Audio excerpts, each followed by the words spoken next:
Okay, everyone, good afternoon or good morning, mid-morning. We're going to go ahead and start our meeting. We have Councilmember Jurinsky. I don't see Councilmember Hancock, but we'll go ahead and start our meeting since we do have a quorum. We have no consent items. Councilmember Jurinsky, do you approve the minutes from February 7th, or do you have any revisions? No, I approve. Okay, I approve as well. We're going to go to our federal legislative updates. Liz Rogers will be presenting on these items. Liz, let's start with 3A, Directing Resources for Officers Navigating Emergencies Drone Act 2025. Great. So super excited. We have two federal bills today. The first one is, as Councilmember Lawson mentioned, the Drone Act of 2025. This hasn't been assigned a bill number yet, but the bill would authorize DOJ grants to be used to purchase drone equipment, which is kind of a really big interest for APD as well as our fire department. So staff is recommending to support, as these funds will further support the city's public safety efforts. Okay. Is there any questions or comments from the committee, Councilmember Jurinsky? And do you approve moving this forward? Nothing for me, and I do Through the support position of the city, I'm sorry. Yeah, I approve. Okay, I approve as well. Thank you, Liz. Let's go to 3B, the Brownfields Reauthorization Act of 2025. Yes. So this legislation would reauthorize the EPA's brownfield program through 2030. This also would reduce the cost share that we would have to have if we wanted to apply for the program. The city wants to support the bill because in addition to grant opportunities that can revitalize contaminated properties, the state also receives funds that can be passed on to municipalities. So the reauthorization of the program is great benefit, as well as the reduction in cost sharing, which would save money from the city as well. So we are recommending to support this to help encourage future development. Okay, is there any questions from the committee? Mayor Kaufman is on as well. Do you have any questions, Mayor, on this federal legislation? No. Okay, Councilmember Jurinsky, do you support the city position of support on this? I support. I support as well. Thank you, Liz. So now we're going to go to 4A, our state legislative positions. However, I wanted to see if there's any updates before we go to the positions from Peggy, Cammie, or Tatsi. Hey, can you hear me okay? Yes. Great. A couple of updates. We have vehicle registration was up in committee on Wednesday. It ended in a tie vote. So the plan is now moving forward. It's going to come up for action only on Tuesday. We're working hard to get it back up for reconsideration and get the 7 votes secured that we needed for the bill to pass. And I know Liz will talk a little bit about that under our state last minute bills. So we'll get more of an update on some of what happened during the hearing piece, I guess. Okay. And then a couple of bills, big bills that we have positions on, the CORA, the Open Records Act, did pass Senate second reading this morning. I did get clarification from the Senate sponsor, Senator Kipp, that the part of the bill that was asking for an itemized accounting or description of what the costs were around, she's not so much looking for an itemized receipt as more of a good faith estimate. So I think that's helpful for the city to know that wasn't as detailed as we originally thought. Couple of other bills that we're watching are currently parked in appropriations. We expect them to probably stay there until the budget process finalizes. And another bill that the city was watching was 1096, the solar panel permitting bill. It passed out of House Energy yesterday with 3 technical amendments on it. And I do not believe those amendments would help us or our position of opposition on the bill. I see Peggy's on. I don't know if she has anything she wants to add. Peggy, do you have anything to add for No, any just grateful for the mayor and Pete and the chief who were able to come down and testify, and sat for hours. So, and Councilwoman Hancock as well. So appreciate their work in helping us out down here. Okay, thank you. I appreciate that as well. So with that being said, we're going to go to our state legislative mayor. Do you have any questions, anybody from the committee regarding the update that was just mentioned by our lobbyist? Nothing other than it was a long day. Yeah. And I want to thank Councilmember Hancock for sticking it out, as well as Liz, Pete, and Deputy Chief Chris Jewell. Thank you, Mayor. We're going to go to our state legislative positions, and Liz is going to be going over this. We're going to start with 4B, Liz, possession of weapon by previous offender crimes. Yep, so this is House Bill 1171, possession of weapon by previous offenders. So this bill essentially would add motor vehicle theft to first, second, and third degree violations that would prohibit a person from possessing a firearm if they commit these crimes. Staff is recommending support as this bill adds additional felonies. This is also one of the city's priorities this year, hence why we are in a heavy support position for this bill. Okay, is there any questions from the committee? And do you support the position of the city? Councilmember Jurinsky. No questions from me and I support. Okay, and I support as well. Mayor, did you have any questions on this bill? No, I think it's a great bill to support. Okay, thank you. Liz, let's go to 4C, HB 25-1272, construction defects and middle market housing. Yep, so this is the construction defects litigation reform bill that we've been waiting on. This bill is also one of our top priorities. There's a lot of different details in the bill that on how to mitigate construction defect claims. It changes the amount of HOA majority of owners before initiating a lawsuit, and several other changes that are detailed in the summary. We do expect that there's going to be some changes to this legislation as it keeps moving forward. It was just introduced on Wednesday, I believe. So we do think it's important to support this bill. It is one of our top priorities, with understanding that there could be changes that if we want to see implemented or other people want to see implemented this as well. But we do think it's important to support to get this passed.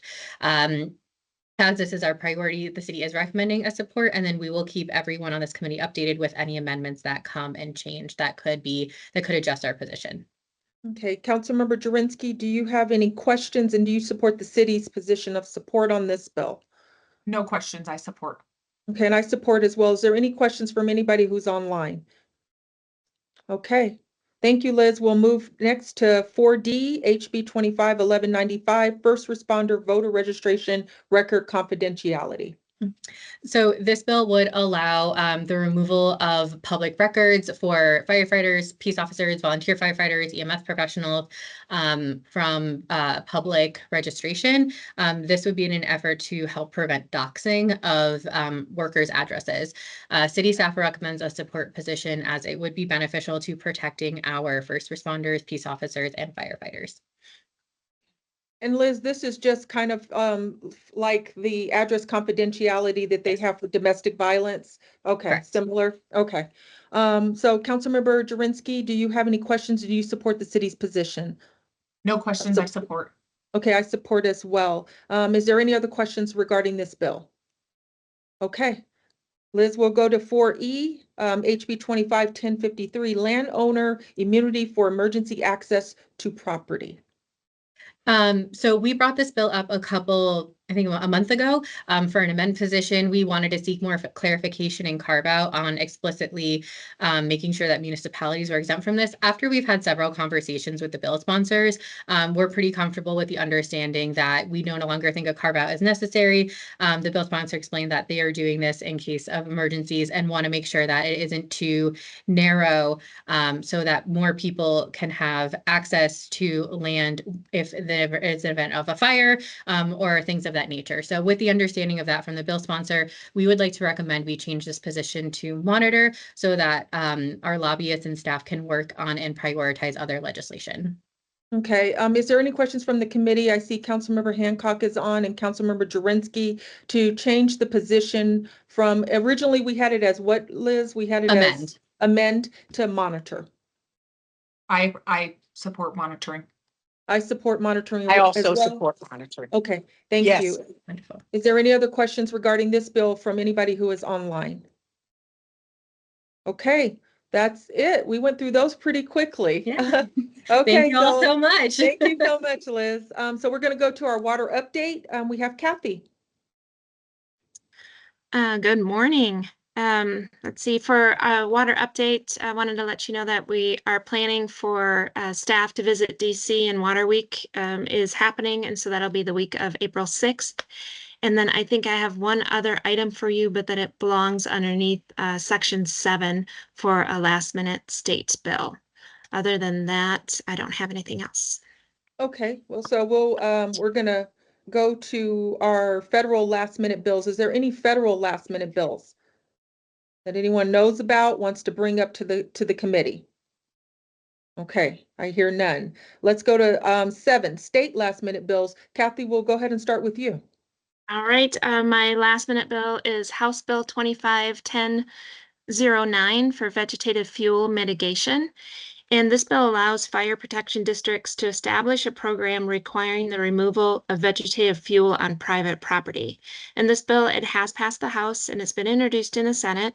The bill is very good policy for wildfire prevention and watershed protection. However, a water provider colleague caught a potential issue with this new authority and has started working on an amendment.